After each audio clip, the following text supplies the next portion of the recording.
So, good morning, all of you. We were discussing about classification. Due to internet failure on yesterday, I could not complete your entire lecture, but we started to discuss about classification. So, what is classification? Classification is a grouping of organisms depending on their similarities and differences. We group them based on their similar characters. We separate them depending upon their dissimilarities or different characters. This is how we can study plant kingdom or animal kingdom. We cannot study entire plant kingdom. प्रत्येक झाड जाऊन मी शिकतो, मी बघतो असं म्हटलं चालू शकणार नाही. There are 3 lakh angiosperm only. एंजिओस्पर्मचं जर तुम्ही स्पेसिस बघितल्यात जगभरात 3 लाखाच्या वरती आहेत. तेवढ्या स्पेसिस तुम्ही बघू शकत नाही. दररोज एक स्पेसिस म्हटलं तरी तेवढे दिवस तुमच्याकडे नाहीत. So you cannot study entire plant kingdom. For that you need to classify them into groups, smaller or larger groups, and you can study a single plant from that group, and you will come to know all the characters of that group. So classification is basic need. Human beings started classifying plant since ancient time, since time immemorable. म्हणजे जसा माणूस या जगात अस्तित्वात आला तेव्हापासून त्यानं प्लांट्सला utilise करायला सुरुवात केली. प्लांट्स युटिलाइज म्हणजे झाडाचे सालापासून तयार झालेले कपडे होते. त्यासाठी कुठलं झाड असायला पाहिजे, माणसानं प्लांट आयडेंटिफाय करायला सुरुवात केली आणि त्यांना क्लासिफाय करायला सुरुवात केली. बरोबर. क्लासिफाय म्हणजे काय, ग्रुपिंग करायला सुरुवात केली. कुठले खाण्यास योग्य, कुठले मारण्यास योग्य, कुठले ट्रॅप बनवण्यासाठी योग्य, वेगवेगळ्यासाठी प्लांट्स क्लासिफाय करायला सुरुवात माणसानं केली. त्यानंतर why we need classification? For easy understanding, for easy studying of organism, for utilization of organisms, plants as well as animals, and finally to understand the evolution of organism we need to have classifications. Final goal of biology is to understand the evolution. Am I right? म्हणजे डॉनबॅन्स्की काय सांगतात, डॉनबॅन्स्की म्हणून एक scientist होते, ते म्हणतात की everything is nonsense in biology. बायोलॉजीमध्ये सगळं काही नॉनसेन्स आहे except in the light of evolution. इव्होल्युशनची जर तुम्ही त्याच्यात सांगड घातली नाही तर एव्हरीथिंग इज नॉनसेन्स. ठीक. सो तुम्हाला कळालंय क्लासिफिकेशन म्हणजे काय आणि नीड काय क्लासिफिकेशनची. Why we need to classify the plants. So this was firstly done by Theophrastus. Theophrastus नावाचे एक सायंटिस्ट होते. He was there in 400 BC. Before Christ 400 वर्षापूर्वी ते होते. म्हणजे आज 2020 आहे ना, तर ते 2420 वर्षापूर्वी होते आणि त्यांचं नाव होतं Theophrastus. He is considered as father of botany. पहिले तत्वज्ञ सगळ्यात जास्त लोकांनी ज्यांना ॲक्सेप्ट केलं त्यांचं नाव होतं Socrates. Socrates was a British philosopher. जबरदस्त फिलॉसॉफी असणारा किंवा हुशार माणूस सॉक्रेटिस. सॉक्रेटिसचे विद्यार्थी होते ॲरिस्टॉटल. सॉक्रेटिसनं त्याचे विद्यार्थी ॲरिस्टॉटल यांना लाईफ सायन्समध्ये टाकून दिलं. लाईफ सायन्समध्ये तू अभ्यास कर, झाडं प्राणी पक्षी काय असतात त्याचा अभ्यास कर म्हणून ॲरिस्टॉटलला दीक्षा दिली. Aristotle is considered as father of बायोलॉजीचा बाप असं समजलं जातं ॲरिस्टॉटलला. आणि सॉक्रेटिस हे म्हणजे सोशोलॉजी जी आहे, म्हणजे लँग्वेज असेल किंवा ह्युमन सिव्हिलायझेशन वगैरे असेल, याच्यामध्ये ते काम करत होते. आणि ॲरिस्टॉटलला बायोलॉजीमध्ये ठेवलं. ॲरिस्टॉटलचे 2 विद्यार्थी परत, एकाचं नाव प्लिनी आणि दुसऱ्याचं नाव Theophrastus. Pliny is considered as father of zoology and Theophrastus is considered as father of botany. ॲरिस्टॉटलने एकाला प्राण्यांच्या मागे लावलं आणि एकाला झाडांच्या मागे लावलं. तर Theophrastus he firstly classified plants based on their durations. काही वार्षिक झाडं, ॲन्युअल्स, बायन्नियल्स, पेरेनियल्स असं त्यांनी विभाग केले. म्हणजे जे 1 वर्षभरासाठीच येतात त्यांना ॲन्युअल्स म्हणायचं, जे 2 वर्ष जगतात त्यांना बायॲन्युअल्स म्हणायचं, आणि जे वर्षानुवर्ष जगतात त्यांना पेरेनियल्स म्हणायचे. परत त्यांनी प्लांट कशा क्लासिफाय करायला सुरुवात केली की काहींना हर्ब म्हणलं, काहींना shrub, under shrub, trees. Herb, under shrub, shrubs and trees असे क्लासेस केले. म्हणजे काय, छोटे छोटे आहेत ते हर्ब, जराशे झुडूपवर्गीय आहेत त्यांना श्रब, आणि ट्रीज. हे सगळ्यात पहिले क्लासिफिकेशन. त्यानंतर आपल्याला बघायचं टाईप्स ऑफ क्लासिफिकेशन. क्लासिफिकेशनचे काही टाईप्स असतील का, आहेत का? Yes, there are 3 major types of classifications. Artificial classification, natural classification and phylogenetic classification. Artificial classification म्हणजे काय?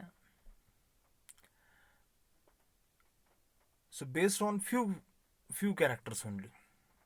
Based on few characters only, we classify plant into several groups, irrespective to their relation, irrespective to their natural grouping.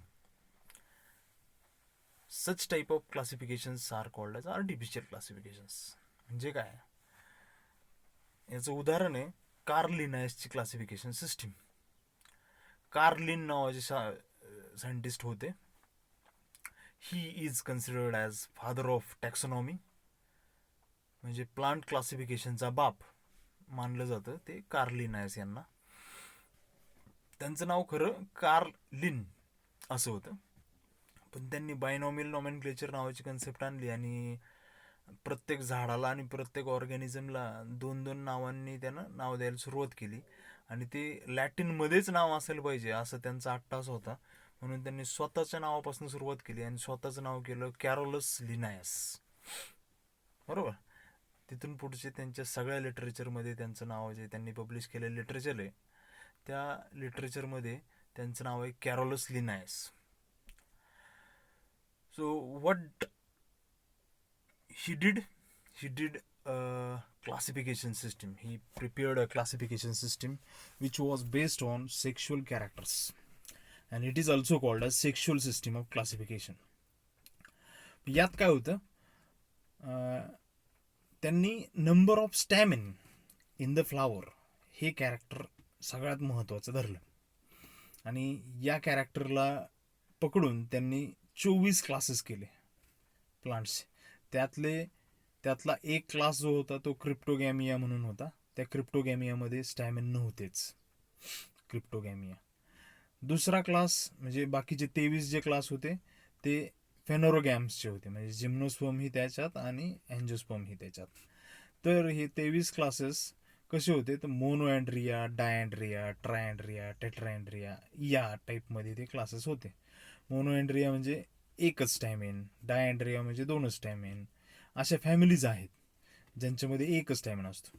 पोडोस्टेमोनेसी नावाची एक family असते, त्याच्यात एकच stamina असतो, जे पाण्यावरती वाहत्या पाण्यात वगैरे वाढणारे छोटे छोटे प्लांट्स आहेत पोडोस्टेमोनेसी. दाखवेल मी तुम्हाला फोटो परत. तर त्या पोडोस्टेमोनेसीमध्ये एकच स्टॅमिन असतो, त्याला मोनोअँड्रिया म्हटलं. आता आपलं जे जास्मिनम आहे ना, म्हणजे ओलिएसी नावाची फॅमिली आहे बघा, ओलिएसीमध्ये 2 स्टॅमिन असतात, ते डायअँड्रियामध्ये टाकले सगळे. असं त्यांनी एक क्लासिफिकेशन सिस्टम केली. तर याच्यात काय झालं, याच्यात इररिलेव्हंट प्लांट पण एकत्र यायला लागले, म्हणजे ज्यांचा काहीही संबंध नाही, फक्त एकच कॅरेक्टर त्यांचं सारखं आहे, ते नंबर ऑफ स्टॅमिन, ती सगळी झाडं एकत्र यायला गेली. आणि याच्यामुळे ग्रुपिंग झालं, इझी ग्रुपिंग झालं, इझिली आयडेंटिफाय करता आले प्लांट्स किंवा सेपरेट आउट करता आले प्लांट्स. पण त्याच्यामुळे त्यांचं रिलेशनशिप कळलं नाही, बरोबर आहे. नॅचरल ग्रुपिंग कळली नाही, नॅचरली ते कुणाशी सारखे आहेत, मिळते जुळते आहेत हे कळलं नाही. इट वॉज आर्टिफिशियल, म्हणजे मला पाहिजे म्हणून मी तसे त्यांचे ग्रुप केलेत, माझ्या काय म्हणतात त्याला, माझ्या सहजपणानं समजण्यासाठी आणि शोधण्यासाठी, बरोबर. This was a drawback of artificial classification system. Then a second type of system is considered as natural system of classification. तर नॅचरल सिस्टीम मध्ये काय केलं जातं, it can includes most of the characters, बहुतांश जे कॅरेक्टर आहेत ना त्या सगळ्यांना इन्क्लूड करायचं आणि त्या सगळ्यांचा वापर करून एक क्लासिफिकेशन सिस्टीम मांडायची, याला म्हणायचं नॅचरल सिस्टीम ऑफ क्लासिफिकेशन. आणि या नॅचरल सिस्टीम ऑफ क्लासिफिकेशन मधली बेंथम अँड हुकरची क्लासिफिकेशन सिस्टीम आहे ना, it's very useful, very easy आणि सगळ्यात छान अशी क्लासिफिकेशन सिस्टीम आहे बेंथम अँड हुकरची क्लासिफिकेशन सिस्टीम. याच्यामध्ये काय केलं त्यांनी, मॉर्फोलॉजिकल, ॲनाटॉमिकल, फ्लावर म्हणजे सेक्शुअल, व्हेजिटेटिव्ह, सगळे कॅरेक्टर्स त्यांनी यूज केलेत आणि प्लांट्सचं ग्रुपिंग केलं आहे, आणि ज्याच्यामुळे काय झालं, एकदम नॅचरल असं क्लासिफिकेशन तयार झालं. आता या बेंथम अँड हुकरनं काय केलं, त्यांचा एक दोष राहिला, त्यांनी इव्होल्युशन नावाची गोष्ट त्या क्लासिफिकेशन सिस्टीममध्ये ॲड केली नाही. म्हणजे त्यांची क्लासिफिकेशन सिस्टीम जी आहे ती इव्होल्युशनशी मिळती जुळती आहे, पण त्यांनी इव्होल्युशन हा शब्द वापरलाच नाही, म्हणून त्यांची classification system phylogenetic classification system मध्ये मोडत नाही. आता फायलोजेनेटिक क्लासिफिकेशन सिस्टीम म्हणजे काय, तर आपले डार्विन काका आले, चार्ल्स डार्विन, आणि त्यांनी कन्सेप्ट मांडली ओरिजिन ऑफ स्पेसिस किंवा इव्होल्युशन, ही कन्सेप्ट त्यांनी मांडली. आणि तिथनं पुढं बायोलॉजीचे दोन भाग पडले गेले. बायोलॉजीमध्ये दोन कालखंड मानले जातात. पहिला कालखंड आहे तो प्री डार्विनियन, डार्विनच्या आधी, म्हणजेच इव्होल्युशन या कन्सेप्टच्या आधीचा कालखंड, त्याला प्री डार्विनियन कालखंड म्हणतात. आणि डार्विन नंतरचा म्हणजे पोस्ट डार्विनियन पिरियड. तर या पोस्ट डार्विनियन पिरियडमध्ये everyone was behind evolutionary sequences, how they evolved, what are the relationship among them, हे मेन टार्गेट राहायला सुरुवात झाली. बेंथम अँड हुकरमध्ये ते काही टार्गेट नव्हतं. बेंथम अँड हुकरला त्यांचा नॅचरल क्लासिफिकेशन तयार करायचं होतं, फायलोजेनेटिकच्या मागे ते पडले नाहीत. मग फायलोजेनेटिक क्लासिफिकेशन सिस्टीम भरपूर साऱ्या आल्या.